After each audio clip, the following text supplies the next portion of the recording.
ದೊಡ್ಡಬಳ್ಳಾಪುರ ತಾಲೂಕಿನ ಮಾದಗೊಂಡನಹಳ್ಳಿ ಹಾಲು ಉತ್ಪಾದಕರ ಸಹಕಾರ ಸಂಘದ ಕಚೇರಿಯಲ್ಲಿ ನಡೆದ ಚುನಾವಣೆಯಲ್ಲಿ ಎರಡೂ ಸ್ಥಾನಗಳಿಗೂ ಒಬ್ಬೊಬ್ಬರು ಮಾತ್ರ ನಾಮಪತ್ರ ಸಲ್ಲಿಸಿದ್ದರಿಂದ ಅವಿರೋಧ ಆಯ್ಕೆ ಸುಗಮವಾಯಿತು.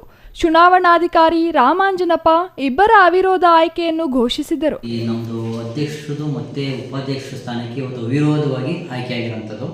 ಆ ಅಧ್ಯಕ್ಷ ಸ್ಥಾನಕ್ಕೆ ನಂಜೇಗೌಡರು ಎಂಬುವರು ಅವಿರೋಧವಾಗಿ ಆಯ್ಕೆಯಾಗಿದ್ದಾರೆ. ಉಪಾಧ್ಯಕ್ಷ ಸ್ಥಾನಕ್ಕೆ ರುದ್ರಪ್ಪನವರು ಅವಿರೋಧವಾಗಿ ಆಯ್ಕೆಯಾಗಿದ್ದಾರೆ.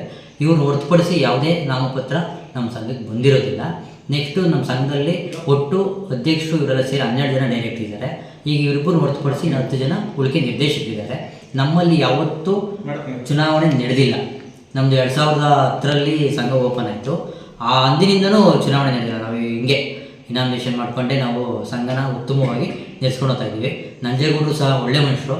ಅವರು ಮುಂದಿನ ದಿನಗಳಲ್ಲಿ ನಮ್ಮ ಸಂಘಕ್ಕೆ ಅವರು ಸಪೋರ್ಟ್ ಮಾಡಿ ಒಳ್ಳೆ ಕಾರ್ಯ ಮಾಡ್ತಾರೆ ಅಂತ ಹೇಳ್ಬಿಟ್ಟು ಅವ್ರನ್ನ ವಿರೋಧವಾಗಿ ನಾವು ಆಯ್ಕೆ ಮಾಡಿದ್ವಿ.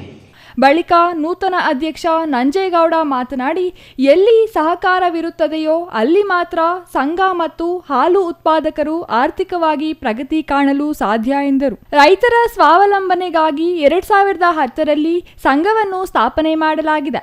ಈವರೆಗೂ ಸಂಘದ ಅಧ್ಯಕ್ಷ ಉಪಾಧ್ಯಕ್ಷ ಸ್ಥಾನಗಳಿಗೆ ಚುನಾವಣೆಗೆ ಆಸ್ಪದ ನೀಡದೆ ಅವಿರೋಧ ಆಯ್ಕೆ ಮಾಡಿಕೊಂಡು ಬಂದಿದ್ದೇವೆ. ಈ ಮೂಲಕ ಡೇರಿಯನ್ನು ರಾಜಕೀಯ ರಹಿತವಾಗಿ ಮುನ್ನಡೆಸಲಾಗುತ್ತದೆ. ನಾನು ಕೂಡ ಹಾಲಿನ ಡೇರಿಯ ಅಭಿವೃದ್ಧಿಗೆ ಶ್ರಮಿಸುತ್ತೇನೆ. ಡೇರಿಯ ರೈತರಿಗೆ ಮತ್ತಷ್ಟು ಸೌಲಭ್ಯ ಕಲ್ಪಿಸಿ ಹೈನುಗಾರಿಕೆ ನಂಬಿರುವವರಿಗೆ ನೆರವಾಗಿ ನಿಲ್ಲುವೆ. ರಾಸುಗಳಿಗೆ ವಿಮೆ, ಹಾಲು ಉತ್ಪಾದಕರಿಗೆ ಆರೋಗ್ಯ ವಿಮೆ, ಸಕಾಲದಲ್ಲಿ ಬೋನಸ್ ವಿತರಣೆ ಸೇರಿದಂತೆ ಸಂಘ ಮತ್ತು ಹೈನುಗಾರರ ಪ್ರಗತಿಗಾಗಿ ಶ್ರಮಿಸುವೆ ಎಂದರು. Mahesh, CTV news, Doddaballapura.